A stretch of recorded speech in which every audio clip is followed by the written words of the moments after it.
Students, अब हम move करते हैं एक्सरसाइज 12.2 की तरफ, जो कि वर्ड प्रॉब्लम्स है। इन वर्ड प्रॉब्लम्स में पहले हमको इन इक्वेशंस बनानी है और उस वर्ड प्रॉब्लम की हेल्प से, और फिर उस इन इक्वेशन की हेल्प से मैक्सिमम या मिनिमम पॉइंट निकालना है जो भी हमसे पूछा जाता है उस क्वेश्चन में।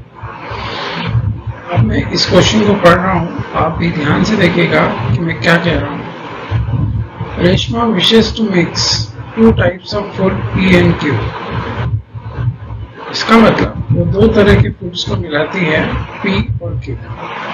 अब ये जो सारे कंस्ट्रेंट्स हम बनाएंगे, जो सारी इक्वेशन बनाएंगे, एक टेबल की हेल्प से बनाएंगे। तो वो टेबल हम कैसे बना रहे हैं वो देखिए कि हमने लेफ्ट हैंड साइड पर एक फूड P और फूड Q, ठीक है, 4 कॉलम की एक टेबल बनाई है जिसमें 4 हॉरिजॉन्टल रो हैं, 4 वर्टिकल रो हैं। पहले में हमने लिख दिया फूड P फूड Q, क्योंकि वो इन दोनों फूड्स को क्या कर रही है, मिक्स कर रही है।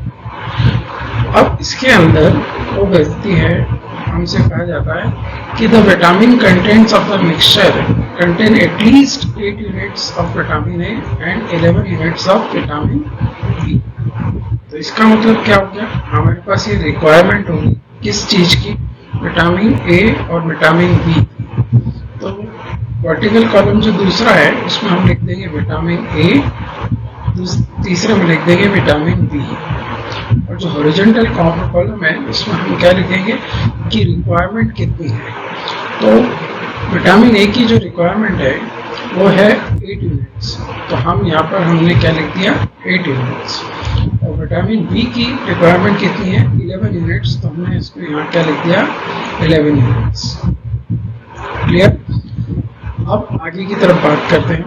जो चौथे कॉलम है फूड P कॉस्ट ₹60 पर kg and food Q cost ₹80 पर kg। तो फूड P के सामने लास्ट कॉलम में हम लिखेंगे 60 और फूड Q के सामने लास्ट कॉलम में हम लिखेंगे 80।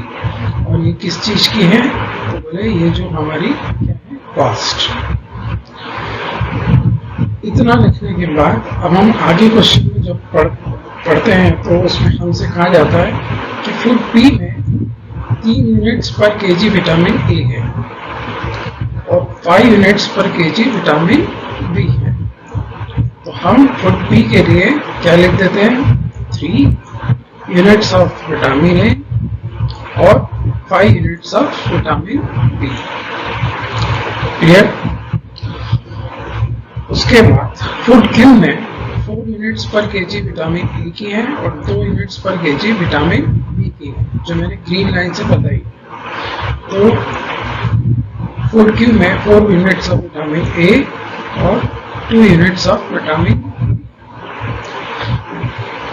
और फूड P और Q की कास्ट हमारे पास क्या है, 60 और 80। फाइनल जो क्वेश्चन है वो क्या है, वो हमारा क्वेश्चन कहता है कि determine the minimum cost of the mixture, determine the minimum cost of mixture। इसका मतलब साफ है कि हमें क्या करना है, यहाँ पर मेन कॉस्ट को मिनिमम रखना है और वो मिनिमम कॉस्ट कहाँ पर होगी, कितनी होगी, वो निकालना है।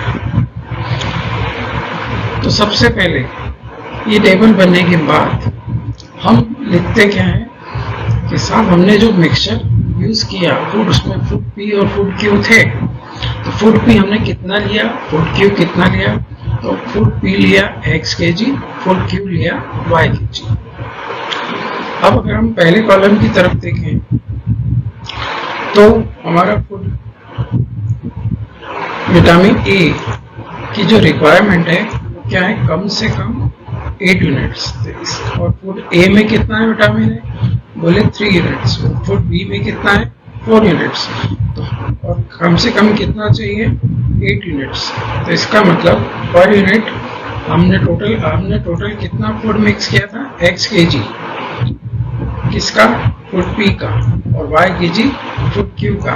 इसका मतलब पहली जो इक्वेशन बनेगी हमारी क्या बनेगी, 3x + 4 4y and it should be equal or greater than 8, equal or greater than 8, क्योंकि हमारे पास एटलीस्ट 8 यूनिट्स विटामिन ए की उस मिक्सचर ऑफ फूड में प्रेजेंट रहना चाहिए। दूसरे कॉलम की तरफ बढ़ते हैं, विटामिन बी की तरफ। तो फूड पी में 5 यूनिट्स है विटामिन बी के, फूड क्यू में 2 यूनिट्स है, और हमारी मिनिमम रिक्वायरमेंट है कम से कम इतनी या इससे ज्यादा होना चाहिए। तो कितना है बोले 11 यूनिट्स। तो सेकेंड हमारी जो इक्वेशन बनेगी क्या बनेगी, 5x + 2y इक्वल और ग्रेटर देन 11। अब बात करते हैं उस चीज की जो हमें निकालनी है, और वो क्या है, हमारा फंक्शन z, और z मतलब हमारा कॉस्ट फंक्शन। तो 1 यूनिट 1 kg की कॉस्ट अगर 60, तो x kg की क्या होगी 60x। 1 kg की कॉस्ट अगर है 80 फूड क्यू की, तो y kg की क्या होगी 80y।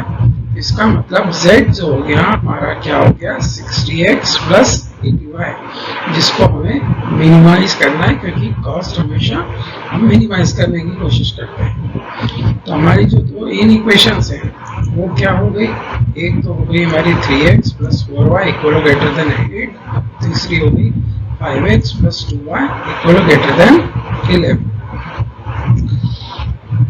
अब इसको हमें क्या करना है, मिनिमाइज करना है, और ऑब्वियसली x y दोनों इक्वल ग्रेटर देन 0 होंगे, क्योंकि या तो उसमें विटामिन ए होगा नहीं या 0 से ज्यादा होगा, नेगेटिव तो नहीं हो सकता। ठीक है, अब हम बढ़ते हैं। इसके बाद हमारा पूरा प्रोसीजर वही है जो हमने पहली एक्सरसाइज में किया था। दैट मीन्स हमने उसमें ग्राफ बनाए थे, याद हो आपको तो, और इन इक्वेशन की हेल्प से इन इक्वेशन हमारे पास ऑलरेडी आ चुकी है, z की वैल्यू आ चुकी है। अब हम ग्राफ की तरफ बढ़ते हैं। अब ये ग्राफ की तरफ जब हम आए तो क्या देख रहे हैं, सब पहली इन इक्वेशन जो 3x + 4y equal greater than 8 है, अगर मैं उसमें x लाइन किसकी बनाएंगे 3x + 4y इक्वल टू 8 की, तो x अगर 0 रखा जाए तो y कितना हो जाएगा 8/4 मतलब 2। तो हमारा पहला पॉइंट हो जाएगा 0,2, ये डॉटेड लाइन से हमने बनाया। y को अगर 0 रखा तो x कितना हो जाएगा 8/3,0। तो ये हमारा a पॉइंट हो गया है। क्लियर। दूसरी बात, अब दूसरी इन इक्वेशन जो थी वो हमारी थी 5x + 2y equal greater than 11, लेकिन हम लाइन किसकी बनाएंगे 5x + 2y इक्वल टू 11। तो 5x + 2y इक्वल टू 11 बनाने के लिए x को अगर हमने 0 रखा तो y कितना होगा 11/2, ये जो हमारा पॉइंट है C, और जब हमने y को 0 रखा तो x हमारा हो गया 11/5, तो हमारा क्या हो गया 11/5। तो ये पॉइंट हो गया हमारा 11/5,0, जो कि एरो से यहाँ पर बताया गया है। अब बात करते हैं फिजिबल रीजन की, कहाँ आएगा। जैसे ही आपको इक्वल ग्रेटर देन का साइन दिखे तो आपको ये तो समझ में आ जाना चाहिए कि इसमें ओरिजिन की तरफ का एरिया नहीं आएगा, बल्कि ओरिजिन से ऊपर का एरिया आएगा। तो हमारा जो कॉमन रीजन बन रहा है वो कौन सा बन रहा है, एक तो बन रहा है सी, दूसरा बी, तीसरा ए, और इसके ऊपर का ये सार है। तो इसमें कहीं ना कहीं जो हमारा फंक्शन है उसकी मिनिमम वैल्यू होगी। हम तीनों पॉइंट्स पर 8/3,0, 2,5 और 0,11/2, इन तीनों पर z मतलब हमारा 60x + 80y की वैल्यू निकालेंगे, 60x + 80y की।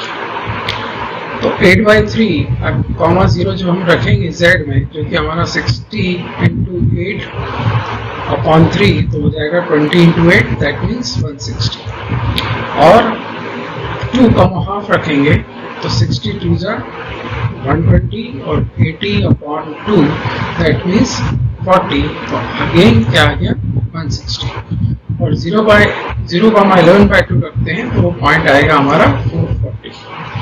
अब इसमें जो मिनिमम वैल्यू दिख रही है वो हमें 2 पॉइंट्स पर दिख रही है, एक तो A पर और एक B पर। तो इसका मतलब क्या होता है कि ए और बी को ज्वाइन करने वाले जितने भी पॉइंट्स हैं उन पर ये वैल्यू क्या होगी 160। आप कोई भी पॉइंट रखकर देख लीजिए, बीच में हमेशा वैल्यू जो आएगी वो 160 ही आएगी। अब बात करते हैं कि क्या ये मिनिमम होना जरूरी है। तो फिर वही कहानी दोहराते हैं जो हमने लास्ट एक्सरसाइज में करी थी कि भाई 3x + 4y < 8 में की जो लाइन है उसके नीचे की तरफ का हम कोई भी पॉइंट ले लें। इस तरफ का ये जो पॉइंट, ये जो एरिया दिख रहा है यहाँ का जो रेड में आपने देख रहे हैं वो एरिया, इस तरफ का कोई भी पॉइंट ले, वो आपको 160 वैल्यू नहीं देगा, राइट, या 160 या उससे कम वैल्यू नहीं देगा। इसका मतलब आपका क्या हो गया कि आपकी जो भी मिनिमम वैल्यू आएगी वो कहाँ आएगी, किस तरफ आएगी, ऊपर की तरफ, और विजिबल रीजन ऊपर की तरफ आएगा। और ए और बी के बीच में जितने भी पॉइंट्स होंगे, ए खुद, बी खुद, और इसके बीच के जो भी पॉइंट्स होंगे उसके ऊपर वैल्यू क्या आएगी हमारी 160, z की वैल्यू, जो कि क्या है, मिनिमम है। Thank you.